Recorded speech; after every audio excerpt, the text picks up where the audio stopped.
This channel does not promote any violent, harmful, or illegal activities. All content provided by this channel is meant for an educational purpose only. Brought to you by V-Guard, co-powered by Sensodyne O Bhimal, বলো কথা Keshari. Associate sponsor Ultratech Cement। সদ্য তিনি শপথ নিয়েছেন, সাংবাদিকদের মুখোমুখি হয়েছেন সুকান্ত মজুমদার। কি বলছেন তিনি শোনাবো। এবং পলিটিক্স যারা জানে তারা হাসবে এই কথা শুনে যে বিজেপি ওখানে খুন করবে কাউকে। ডেমোগ্রাফি নেই আমাদের পক্ষে, বিজেপির পক্ষে। তো বিজেপি ওখানে কোথা থেকে খুন করবে, কি করার সামর্থ্যই নেই। বিজেপি ওখানে ভোটে জেতার মতো জায়গায় নেই কোনো ডেমোগ্রাফি যেরকম আছে।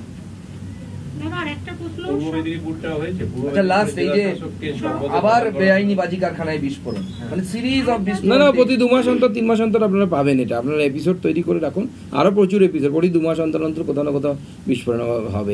এগুলোই তো এখন পশ্চিমবঙ্গের সব থেকে পপুলার কুটির শিল্প।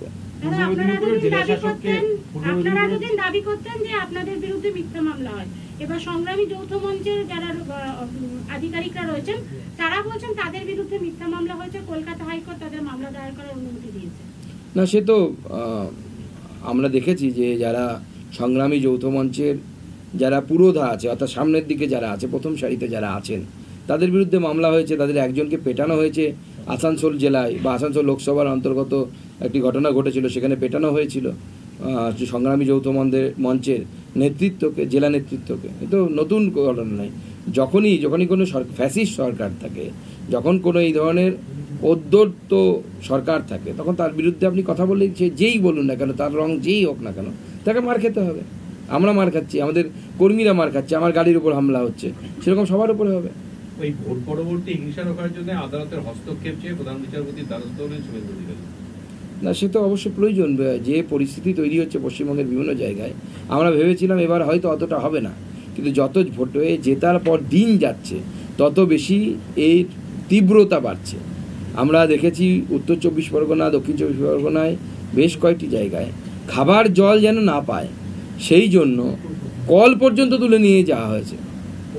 খাবার জল টিউবওয়েল তুলে নিয়ে যাওয়া হয়েছে, চাপা কল যাকে বাংলায় বলে।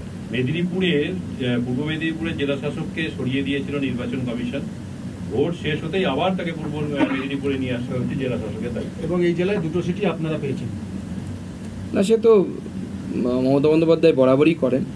আমি যখন 19-এ প্রথম জিতেছিলাম, জেতার পর আমার ডিএম এবং এসপি দুজনকে ট্রান্সফার করা হয়েছিল। আবার বিধানসভা নির্বাচনের সময় নির্বাচন কমিশন অন্য একজনকে ডিএমের দায়িত্ব দেয়, ভোট হয়ে যাওয়ার সঙ্গে সঙ্গে তাকে পরিবর্তন করা হয়। এবার আমি জিতেছি, আবার হয়তো আমার ডিএমের পরিবর্তন হবে। এ তো তৃণমূল কংগ্রেসের দায়িত্ব, ভোটে জেতানোর দায়িত্বটা হচ্ছে ডিএম এবং এসপির। যে ডিএম এবং এসপি অসফল হবে তাকে সরাতে হবে, পার্টির নেতাদের মতো যেরকম হয়। আচ্ছা, 100 দিনের কাজ আর আবাস নিয়ে আপনাদের সরকারের যা স্ট্যান্ড, আসন সংখ্যা কমে যাওয়ার পরেও, ম্যাজিক ফিগারে না যাওয়ার পরেও কি বাংলা নিয়ে সেই একই স্ট্যান্ড থাকবে, নাকি একটু নমনীয় হবে? সময় আসুক, এখনো সময় আসেনি বলে আমাদের মনে হয় এগুলো ভাবার। সুকান্ত মজুমদারের ব্যাটন কি তাহলে শুভেন্দু অধিকারীর হাতে? সে তো দল ঠিক করবে। তবে দল আপাতত আমাকে রাজ্য সভাপতি রেখেছে। যতদিন রাজ্য সভাপতি পদে অন্য কেউ না আসীন হচ্ছে, ততদিন পর্যন্ত রাজ্যের দায়িত্ব আমার। নিয়ম মতো কি আপনাকেই প্রাথমিক কোনো নাম প্রস্তাব করতে হবে? এরকম কোনো নিয়ম নেই। বলছি, নিউ টাউনে রেস্টুরেন্ট মালিককে মারধরের ঘটনা ঘটেছে, সোহমে অভিনেতার বিরুদ্ধে অভিযোগ উঠেছে। রেস্টুরেন্ট ম্যানেজারের অভিযোগ হচ্ছে যে আমার বিরুদ্ধে মামলা হলো, আর আমরা ওদের বিরুদ্ধে অভিযোগ দায়ের করেছি। এখন আমার বিরুদ্ধে বক্তব্য না নিয়ে পুলিশ আমাদেরকে হেনস্থা করছে, অথচ আমাদের কোনো বক্তব্যই নিচ্ছে না। দেখুন, পুলিশ তো নেবে না, যেহেতু তৃণমূল কংগ্রেসের মানা আছে। নচেত পুলিশ তো যারা মার খেয়েছে তাদের উপরে লাফিয়ে পড়বে, যাদেরকে পারলে জেলে ঢুকিয়ে দিত। যেহেতু মিডিয়া জিনিসটিকে ধরেছে এবং সবার সামনে চলে এসেছে, তাই হয়তো সেই ব্যক্তি এতক্ষণ জেলের বাইরে আছে। নচেত সোহম গিয়ে মেরেছে এবং তারপরে তার জেলে ঢোকাটাই তার নিয়ম। আমরা দেখেছি আমাদের একজন কর্মী হসপিটালাইজ, তার মাথা ফেটে গেছে, তাকে একজনকে 25 জন মিলে মেরেছে। তারপরে তার বিরুদ্ধে মামলা হয়েছে, সেই একাই 25 জনকে পিটিয়ে দিয়েছে, মানে রজনীকান্ত আর কি, সে আর কি। খাদিকুলে যে ঘটনাটা ঘটেছিল, সেই বিভৎসভাবে মারা গেল কতজন বাজি কারখানায় আগুনে পুড়ে। তবে সরকার কিন্তু প্রচুর প্রতিশ্রুতি দিয়েছিলেন যে এই বিভিন্ন ধরনের পদক্ষেপের কথা ঘোষণা করেছিল, সেগুলো কি বাস্তবায়িত হয়েছে বলে মনে হয়? যদি হয় তাহলে আজকের ঘটনাটা হলো কেন, কোলাঘাটটা হলো কেন? দেখুন, আমি তখনও বলেছিলাম, আবার বলছি, প্রতি 2 মাস 3 মাস অন্তর আপনারা একদম এপিসোড, যেরকম ওয়েব সিরিজের একের পর এক এপিসোড চলে, সেরকম এপিসোড অনুসারে আপনারা এই ধরনের বাজি কারখানার বোম বিস্ফোরণের ঘটনা শুনতে পারবেন। কারণ বাংলার মূল বিষয় হচ্ছে বাংলার অর্থনীতি শেষ। বাংলার অর্থনীতিতে কোনো নতুন যৌবন নেই, নতুন ব্লাড ফ্লো হচ্ছে না, ব্লাড ইনফিউশন হচ্ছে না। তার ফলে যত বেআইনি ধরনের কারবার আছে, যখন আপনার ফর্মাল ইকোনমি কাজ করে না, ফর্মাল অর্থনীতি কাজ করে না, কোলাপস করে যায়, তখন ইনফর্মাল অর্থনীতি চলে। এরপরে আস্তে আস্তে দেখবেন আপনার পোস্ত চাষ বাড়বে, আস্তে আস্তে এই বোম বিস্ফোরণ মানে অর্থাৎ বাজি কারখানা, অবৈধ মদ, সব এগুলো বাড়তে থাকবে, বাড়ছে। এখনও সামনে আসেনি, একটা অ্যাক্সিডেন্ট হলে তখন সামনে আসবে। কিন্তু এটা ইকোনমির নিয়ম, যখনই ফর্মাল ইকোনমি আপনার কোলাপস করবে, ইনফর্মাল ইকোনমি তখন গ্রো করবে। কিন্তু সরকার নিজেই তো বলেছেন, মঞ্চে মঞ্চে মুখ্যমন্ত্রীও বলেছেন যে আমাদের পোস্ত চাষের অনুমতি দেওয়া হোক, কেন্দ্রীয় সরকার ঠিক আমাদেরকে।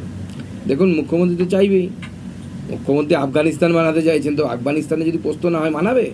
শুধু জব্বা পরে ঘুরলে হবে? পোস্ত তো চাই। সুকান্তবাবু, আপনারা যখন কালকে শপথ নিচ্ছিলেন, প্রধানমন্ত্রী যখন শপথ নিচ্ছিলেন, তখন প্রতিবাদ স্বরূপ মুখ্যমন্ত্রী তার ঘরে আলো নিভিয়ে বসেছিলেন, প্রতিবাদ স্বরূপ। কলঙ্কিত দিন বলে কি বলবেন? দেখুন, মুখ্যমন্ত্রী আলো নিভিয়েছিলেন, একটু খোঁজ নিন, কেউ পেছন থেকে ধাক্কা মেরেছে নাকি আবার বাড়ির কেউ, সেইটা আগে আপনাদের খোঁজ নেওয়া দরকার।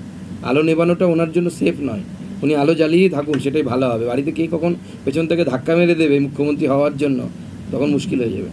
উনি সুস্থ থাকুন, আমরা চাই। অমিত মালব্যর বিরুদ্ধে যৌন নির্যাতনের অভিযোগ উঠেছে, আমরা দেখেছি তৃণমূল কংগ্রেসের তরফ থেকে এক্স হ্যান্ডেলে পোস্ট করা হয়েছে। আজকে কংগ্রেস তারা আলাদা করে তাদের যে আইটি সেলের প্রধান, তিনি তৃণমূল কংগ্রেসের পাশে দাঁড়িয়েছেন এবং ইস্তফা দেওয়া বা পদ থেকে সরিয়ে দেওয়ার দাবি তুলেছেন। ইন্ডিয়া জোট এই বিষয়টাতে তৃণমূল কংগ্রেসের পাশে দাঁড়াচ্ছে। আমার মনে হয় এই অভিযোগ সর্বৈব মিথ্যে, কারণ কোনো মহিলা তো কেউ অভিযোগ করেনি, কোনো মহিলাই অভিযোগ করেনি। আপনারাও নিশ্চয়ই দেখেছেন কোনো মহিলার অভিযোগ নেই।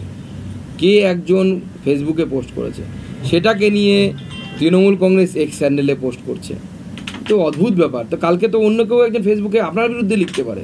ব্রট to you by V Guard, co powered by Sensodyne ও ভিমল, বলো কথা Kesari. Associate sponsor UltraTech cement.